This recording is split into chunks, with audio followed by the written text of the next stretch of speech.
It's time for 41 is the Mic, a weekly Chiefs podcast with Nick Jacobs of KSHB 41 and Matt Derrick of Chiefs Digest. 41 is the Mic starts now.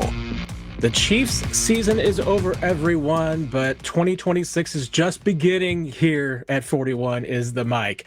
I am Matt Derrick from Chiefs Digest alongside sandwich enthusiast Nick Jacobs from KSHB 41.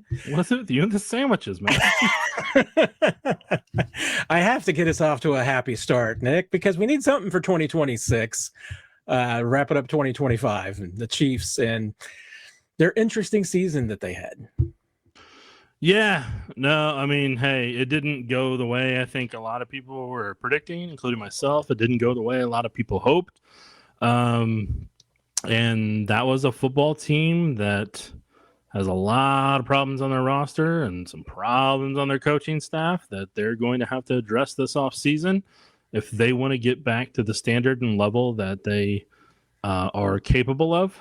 And it also was a rude awakening about how much Patrick Mahomes helps make this roster look more competent than it was a lot of times this season. So those are the key takeaways from everything that happened from his ACL injury until now. And the Chiefs organization's got to be honest with themselves. They cannot try to wish and hope and pray that things are going to get better. They're going to have some real conversations starting Monday.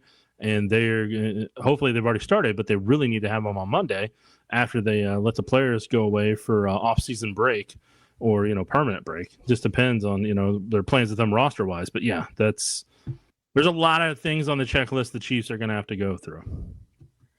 Indeed, they are. And we're going to get into all of it. We will talk a little bit about the Week 18 and how it went down, how this week may look for the Chiefs, what's next. Look ahead over what may happen over the next few months. But as many of you longtime fans know, we have not been recording episodes the last few weeks. We've very unfortunately had a loss in our family, and specifically your family, Nick. And I wanted to start with you to kind of share a little bit about what you wanted to say about your dad. Yeah, I want to thank everybody that came to my dad's visitation, came to his funeral, sent a kind word, kind email, or anything like that. And to the KC Police Department, that all the retirees that showed up and all the wheelmen and women that were there as well. Nick, I never had a chance to meet your dad, but it was obvious from the visitation and obviously the turnout at the services that your dad was an incredible person, had a lot of friends. Obviously, the thoughts of everybody with 41 is the Mic. It's going out to you and your family right now. Glad that you're back and we're able to get the show back and going. So let's talk some football here. I mean, the season is over, Nick. That's maybe the best thing I can say about the Chiefs season is that congratulations on a job done. It's over. Yeah. Yeah.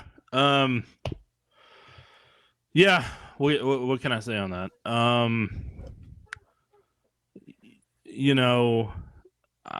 I'm personally not an individual that's right now going through the frustrations and the waves that other people probably are with it.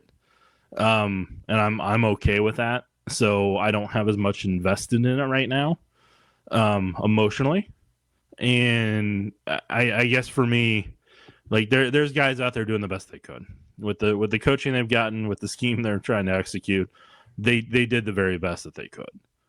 So, I mean, hey, what can I say other than they tried their best and they just didn't necessarily have the pieces on the roster that could overcome a lot of the injuries that they had out there, especially towards the end when they started putting guys on IR. And, that what you got to see was some of the deficiencies in coaching in terms of developing some of these guys, maybe some parts of in scouting where maybe what they envisioned versus what the coaches were capable of doing are two very different things. And this was the problem in the Super Bowl last year, and it's a problem that just carried over into this season. And so that's a part of the reality that I think that organizations collectively gotta look in the mirror and be like, okay, how do we correct this so this didn't happen again? Because there was a point where your pillars, like we've talked about before, was Patrick Mahomes, Travis Kelce, Chris Jones, and Tyreek Hill. Well, Mahomes got hurt. Travis is 36. Chris is, in his early 30s. And Father Time's catching up with Kelsey and Jones. So who are your next pillars that are going to replace them for this next run? Who are the ones that are going to do that? And Chris can't be the pass rush by himself. That's the number one thing they got to figure out this offseason, among many other things that they gotta get righted. Well, and so let's put a bow on at least 2025 and this game today. Yeah. Chiefs fall 14-12. An interesting one for sure. Were there any takeaways for you watching this game that you were at least like, hey, wait a minute, the Chiefs learned something today about who they can be going forward, or maybe who they don't want to be going forward? No. I wish I could say yes, but I mean the quarterback play was not there most of the day. So like that was problem number one, and that's why Chris and Bichelle are where they're at in their careers, because they're guys who can execute in the league or be part of the league. Just accuracy is not necessarily there. Their vision in the field's not necessarily there, and there's just certain ways you got to tailor the offense for them to be successful. And the Chiefs did their best for the most part, but you also don't necessarily have a steady run game that could have helped them out to where the pressure's not on them to have to execute on everything when you don't have, a player Rashee Rice's caliber out there, maybe a speedster like Tyquan Thornton, the Worthy, all that type of stuff, like all that combined, like that's you're playing with the guys that you would have, had in the preseason or kind of been on your second, third, fourth, maybe even fifth string potentially. So it's just a combination of all of it collectively. So I don't really, I don't punish anybody for what was out there. It's just the reality of where they were at on the roster at this point. I had one thing that I was cautiously optimistic about, and that I thought was interesting also too, and just the way that the Chiefs kind of deployed themselves defensively today. Because honestly, there weren't a lot of pieces on this defense that the Chiefs were using that weren't, or even on offense, that weren't a lot of pieces that they're not planning on having in 2026. Maybe there were some guys out there who may not be back, but I thought it was really interesting, particularly defensively. I think you saw most, if not all, of the 2026 secondary out there. I mean, not discounting maybe Trent McDuffie, but I saw enough, Nick, that if Noel Williams and Christian Fulton are your top two or your top three corners in 2026, I'm not hating that. And I thought Jaden Hicks had a good game. Brian Cook played a lot, which is a lot more than I thought we might see from a potential free agent. But he was out there, and with Shamari Connor, and they were all playing with Nick Bolton, which Nick Bolton didn't have to play.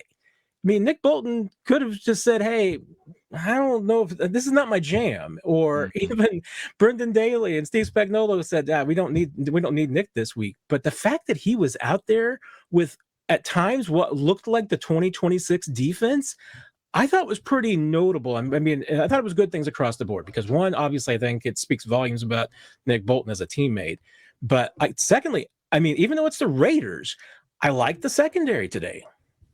No, that's a good point. I hadn't really thought of. So no, yeah, that's at least that's quality tape that people can kind of evaluate what the Chiefs may need at other positions to pair with that secondary. So yeah, no, Fulton had some plays out there. Noel Williams. As long as you put him in the scheme that lets him thrive and lets him kind of take advantage of his aggressiveness and his physicality and the way he is, that's how he's going to shine. So it'll be. And Fulton is a guy that I think is a solid player in zone coverage. So maybe that's where they need to be more of a zone coverage team with that roster, and maybe not be as multiple in different ways and different looks. Maybe that's what maybe that's where it's going to be their wheelhouse next year. But like you said, that's a perfect example, is that they got the chance to kind of pair together what they might want to end up doing with this defense down the road here, depending on how things shake out. Yeah, and I'm with you on the offensive side. I'm not sure that you learned a lot.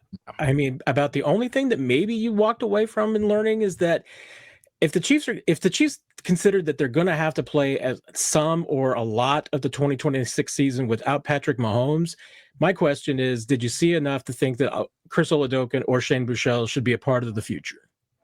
If they're going to be like the third quarterback, possibly. Like they but I feel like Chris has got enough opportunity to really kind of push and showcase himself. And I just did, unfortunately, I just don't think with the snaps and reps that he had that he was able to really kind of convince them that he's the guy they need to invest in this offseason to build the offense around if they have to for a while. Bichelle, I think, is more of kind of a play action pass quarterback. And I think that's kind of where he looked like he was in a little bit more of a rhythm overall. But if they have to start the season without Patrick, I don't think that quarterback is on the roster right now. And they're definitely going to have to invest in a very quality backup quarterback for Mahomes. And they still need to be on the search for another quarterback that maybe they do pair with Bichelle, or maybe they do pair with Oladoke. And Bichelle also, he's been on the scheme for a little bit. He's been on the system. So, like, that's why I'm not knocking his performance overall today. I'm saying he could be part of the process. But, I mean, what Chris had going for him before today's game and still had going for him during the game, he's a very athletic quarterback. He gets out into space. He gets comfortable out there. So part of that, that part of Mahomes' offense he's capable of. It's just Chris is going to throw it into double, triple coverage. Like, I mean, that's part of his thing. He did Hollywood Brown, and what he needed Hollywood Brown to do was go climb a ladder and go get that football. Chris put it up there, gave him a chance, but there's just a certain type of receiver I think Chris is going to need, and I don't think that receiver was on the roster today or is, routinely on the roster. A big possession receiver is going to go up and get the football, and I think that's really more what pairs well with Chris. So I don't know. It'll be interesting to see what they do this offseason, but yeah, no, I think they're going to have to. I think they're going to have to invest in a much better backup quarterback than they would in other years to help them win some football games if they have to. Yeah, I'm coming down the same place with you. I mean, and I look at it this way: the Chiefs are probably going to have 4 quarterbacks, honestly, in addition to Mahomes, around for the offseason. I mean, that's what you need to facilitate a practice. I just don't know if, constructing an offseason program and getting ready for OTAs, I don't know if you're Andy Reid and, you necessarily want 4 brand new faces. So the idea that Oladoke and Bichelle might still be around, certainly to compete for the 3rd spot or be a practice squad quarterback, absolutely. But I'm with you. I mean, if the Chiefs need a backup starter in week 1, that probably isn't here right now. Mm-hmm. The Chiefs are going to start, their offseason started Sunday night, let's face it. Yeah. They got off the plane from Las Vegas, and I wouldn't be surprised if some of the coaches, including Andy Reid, may have just gone straight to the office to start getting some things done, because one thing that goes very, very quickly, and most people don't realize probably how quickly this goes. I mean, the Chiefs will probably go through their exit interviews with the players, all of them, on Monday. Right. I mean, they might have some, they might not be focused on some of the injured players because they're just going to be going through rehab and everything and all that. But, for everybody who's on the active roster, practice squad finishing the season, all the coaches are going to go through their exit interviews tomorrow, where they tell them what they liked, what they didn't. Maybe they'll get a hint about what their offseason plans are, but they're going to tell them where they want them to work, where they want them to get better, all of these things. And then you kind of get to the start of really putting everything together. I mean, that's going to be evaluating their staff too, including obviously the coaching staff. Brett Veach is going to be evaluating his front office.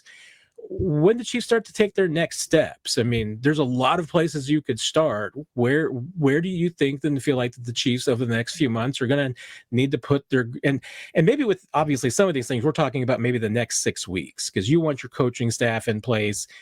Front office, you might be waiting even a few more months, until after the draft if you make any drastic changes. But again, some of those may be forced upon you if teams come and hire your personnel away.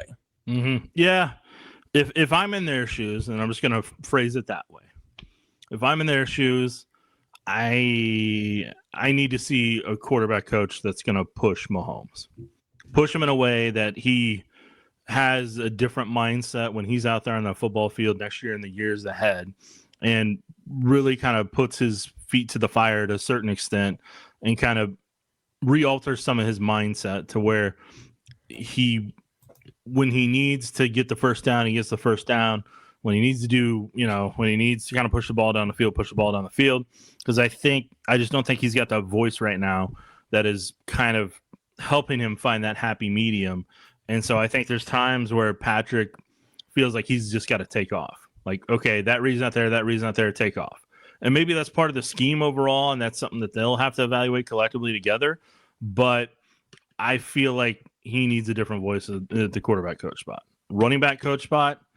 I know Todd Pinkston's done everything that he's probably capable of, but I don't feel like the running backs have gotten better under him during any of his tenure as a running backs coach. I don't feel like Pacheco's gotten better while he's been in Kansas City for the most part, and part of that's not on Pacheco. That's like who he has guiding him as the running backs coach. And I just don't feel like Pacheco, I feel like he's reached the ceiling here in Kansas City, but I believe if he goes to another team that's got a good running backs coach, I think he'll actually improve. Or if he goes to a scheme that's really straight downhill type of runner, I think you will see him become a better running back. So part of that's on them as a coaching staff. It's not all on Pacheco. And I just don't think Bouchard was able to take the steps that he needed to as a running back this year. And again, I feel like you go back to coaching on that front. Wide receivers are sloppy collectively. And that's not all on the players. Like that's a wide receivers coach that's really got to hold some people's feet to the fire and really kind of demand certain things of him that David Culley used to when he was a wide receivers coach. That has to happen. That's not happening. That's gotta change too. Everybody already knows the next name I'm gonna say, and it's fine. I'm gonna say it anyway. So I know Brian out there is gonna be pumped about it. I'm sorry, but like the running game has been ineffective for years. Like that can't be the case going forward, especially if you're gonna have a backup quarterback. Or like the thing that could have won the game for the Chiefs today is if they had a reliable running game. If those running backs were at a certain level because the running backs coach developed them and because the offensive line had a good, solid run game, no matter who's blocking along the offensive line, they need to be in sync. They need to be synchronized and blocking effectively together and collectively. When that doesn't happen, to me, that is on the offensive line coach. And I think there are new voices that need to be there on the offensive side of the ball. You got smacked around in the Super Bowl, and it continued throughout the season. That is not just a player thing. That is not just a roster thing. That is people not listening to those voices anymore. People not listening to what they're saying anymore. You need some new blood on offense. You need new ideas. You need a collective think tank that can put them ahead of other people in the NFL or create concepts together from various offenses and really get creative again. That is what they need on offense. That is what is going to help propel them. But if you keep bringing back everybody in the same way you do, I think you're going to see more of the same, and people are going to start calling for people's jobs above them. And we've talked about, it's Andy Reid's offense, and they have filtered through a few different offensive coordinators and never changed the coaching staff underneath. Let's face it. It's a report up to Andy Reid type of coaching staff. But if you're going to lose Matt Nagy, and it certainly seems like you're going to lose Matt Nagy, whether it's to a head coaching job or to simply just be probably one of the more higher paid offensive coordinators in the league. The news that Matt Nagy's contract is up is not out there by accident. Nope. We talk about these things all the time on the pod, Nick. We talk about when you see things like this, you can bet that the story is out there because one side wants it out there. That was a bat signal being put out there. Well, exactly. Most likely that's the coach's side saying, "Hey, my guy's a free agent, just so you know. Let's get the bidding going." Sometimes it's a team that's going to be saying like, hey, we want a fresh start. Your mileage may vary. You choose which side you believe is the instigator on this one. But there's too much heat, Nick, that doesn't tell me that Nagy's not going to be back next year. I don't think he is. He's going to have a new job. And if that's the case, then it seems like a good point to have a fresh break. And we'll obviously be very interested. Would the Chiefs promote from within? Will they bring in from somebody from the outside? And I'll ask you, Nick, because I've already been asked this question 3 times tonight. Yep. What chances that Eric Bieniemy is the next offensive coordinator of the Chiefs? So here's what I'm going to say about Eric Bieniemy. He is a high energy coach. He is a guy that will demand discipline of the players, and he will continue to yell loudly during practice. Finish. Yeah, and he's got his catchphrases in the press conference room and on the football field. Like, strike up the band. I always say that whenever they're going to score a touchdown or they have a big play, strike up the band. Or keep chopping wood or keep sawing away, and when it's all said and done. Definitely have a sign saying now hiring all positions. Yeah, no, that's right. Yeah, no, he's got that one too. And I could say even more if we listen to him every week. But I don't think he is a bad coach. I don't, I think he's a phenomenal running backs coach. I think he's arguably one of the best running back coaches in the league. And he always gets the best out of that position. As an offensive coordinator, if he would have had success in Washington and if he had success at UCLA, then I think you could clamor more for who he is as a potential coach. But the reality is he's from that Andy Reid tree, and I don't think you're necessarily going to get anything different than what they've had in this offense. Because, I mean, you got to remember, he was here from, 2013 until he left. So he's here for over a decade, and he was a part of that offensive scheme. That's a part of who he is. Where I'm wanting to see them is for them to get new people that haven't been a part of this coaching staff. Somebody like Nathan Shieldhouse from the Rams and former Rockers quarterback, who's a part of the McVay tree. Like somebody like that is what I want to see. Is there some good college coaches out there position wise? I don't know, like a running backs coach at Missouri, or is there somebody that's a great offensive line coach at Oklahoma that seems to somehow turn a lot of quality guys? Or is there a guy down at North Carolina named, I don't know, Will Friend? Maybe, that's a quality offensive line coach. And it's just there's a chance right now because the Chiefs season ended quicker than it has in over a decade. You have your pick of getting quality position coaches on either side of the ball in a way you haven't been able to do since 2013. So go out there and take advantage of it, because you are now trying to build the next window for Patrick Mahomes. You are trying to build the next roster that can compete for 5 to 10 years. And you're also, honestly, for the most part, you're probably building who's going to be the next head coach and who's going to carry this forward whenever Andy Reid does decide to retire.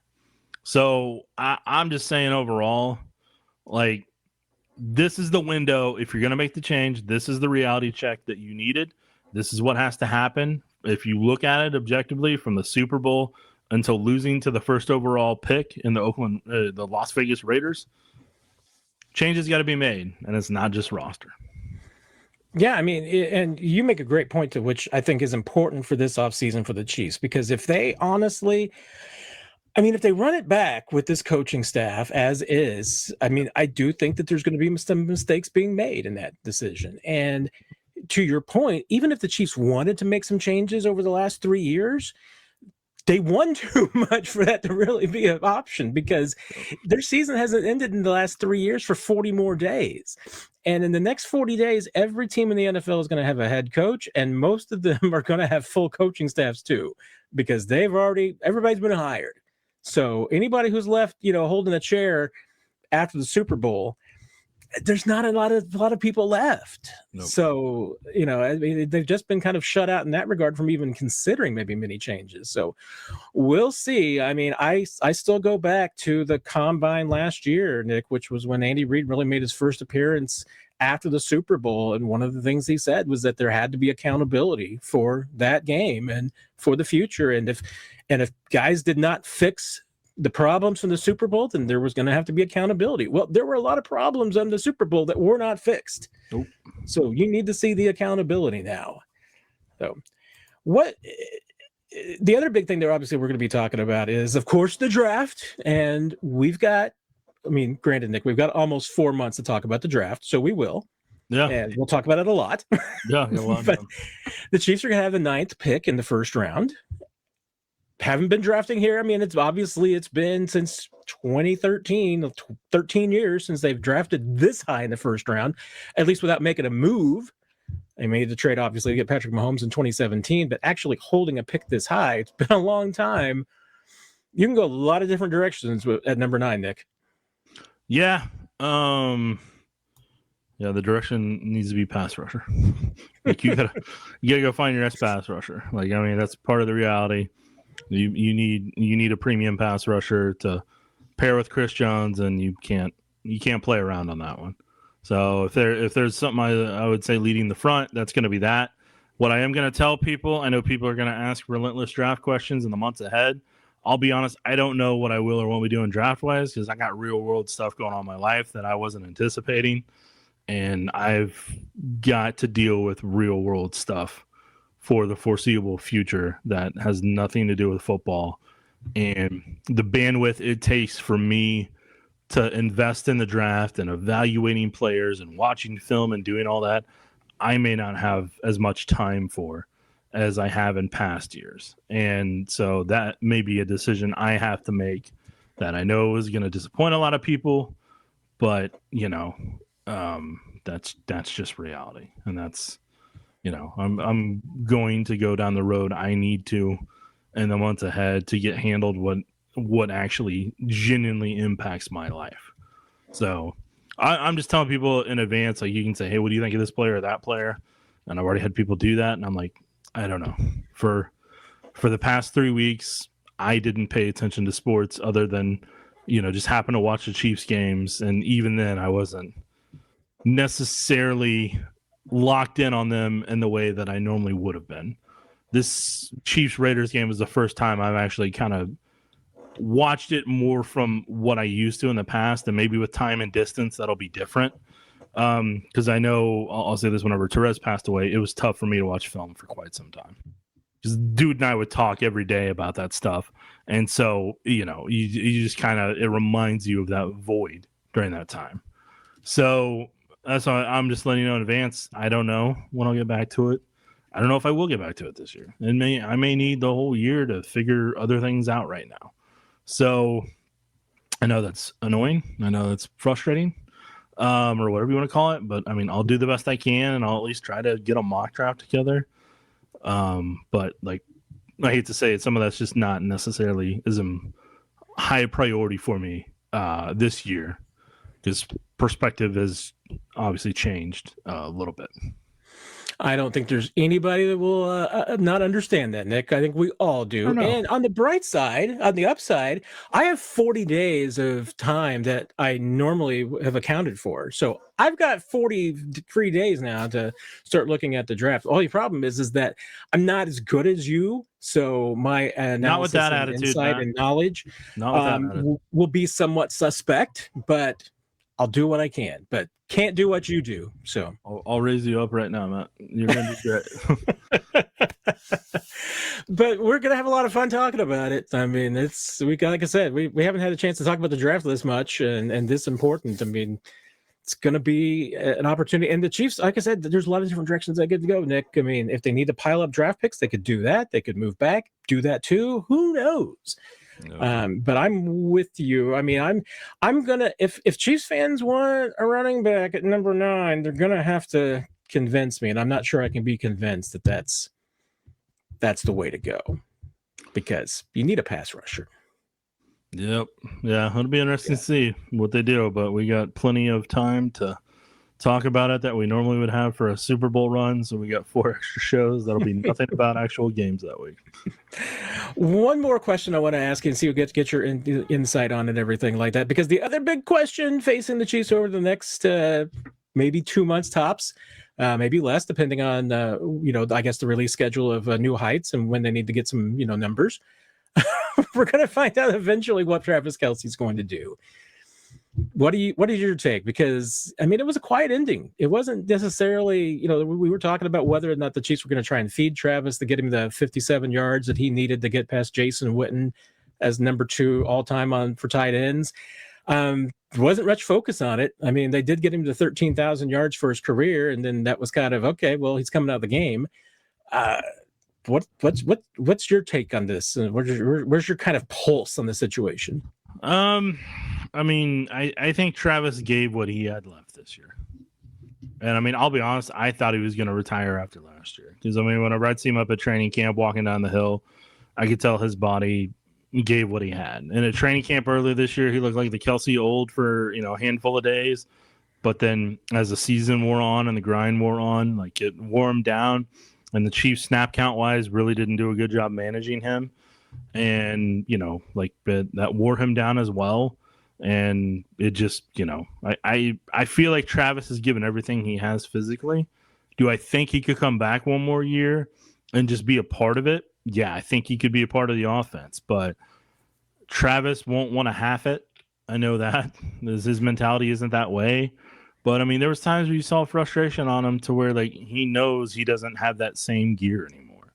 He knows he doesn't. It's just not as easy as it was before. It's not as effortless as it was before, and that's not a knock. It's just like, you know, that's just part of getting to that age and taking the hits that he has for as many years as he has. So I get whatever he decides. I will not knock whatever he decides, but if he does want to come back, I think he is going to like not need to be a part of training camp. Just, you know, he'll be able to handle it. He'll be fine, but yeah, and they'll need to manage his snaps if he is coming back.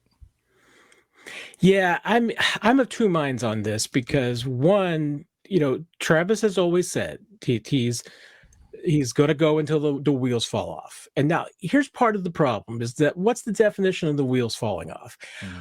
I'll be honest. I mean, when I asked Travis earlier this year, you know, after he had the drop that against the Eagles, and he had talked about it on his podcast, and I'd followed up with him to ask him about that, and ask him specifically, you know, that would he benefit from playing fewer snaps and coming off the field and playing less in order just to be fresher.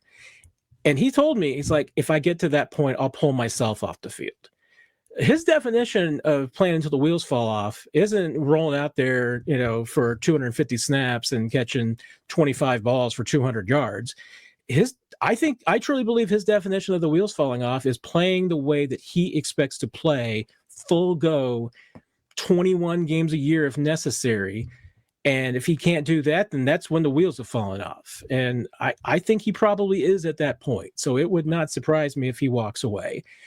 I would also, if I'm Andy Reid and Brett Veach and Travis Kelce comes to me at the end of February and says, "Yeah, guys, I'm going to call it a career and call it quits," I'd say, tell you what, Travis, go get married, go do your thing, see how Patrick's feeling, see how everything goes. It's like Travis. First of all, Travis Kelce should only retire once. I don't want to see him doing a Gronk thing and he's going to come back at 39 or something like this. If Travis, when he goes, I want Travis to go, and he's going to go do his thing. He's not going to come back. I'd say, Travis, just take until October. You know, you probably weren't planning on trying to come into camp anyway. So as close to the wedding as apparently it's going to be, just go, get away, do your thing and everything. And if in October, if Patrick's playing and you don't want to play football anymore, let's hold the ceremony. Let's go ahead and put your name in the Ring of Honor. It's done. You're going there next anyway. And if not, maybe you do feel like coming back and giving it one more go and see what happens, especially if the team's winning and Patrick's back. I can totally see, though, that with the injury to Patrick and everything like that, it would totally make sense for Travis to be like, nah, this is my time. Yeah, it'll be another one of the things we get to monitor in the weeks ahead. There you go. Well, we're not going to retire quite yet, Nick. We'll be back in some form of schedule. We haven't really talked about what our off-season plans are going to be, but we'll figure it out. And we'll continue to be here on 41 is the Mic. We're not going anywhere quite yet. So with that, I have nothing else to add, Nick. I think we've come to the conclusion of the 2025 season, and now we're ready to move on to the 2026 off season. Sounds like a plan, Matt. Everybody, we'll let you know what our plans will be and when you'll be able to hear us, and check in on 41 is the Mic, obviously Chiefs Digest. We'll have the Q&A on Tuesday night, and we'll have hopefully some other new wrinkles in 2026 coming up for you here in the off season, and to keep you entertained and informed. Everybody, have a great week. You've been listening to 41 is the Mic, presented by KSHP 41, your home of the Chiefs and Chiefs Digest.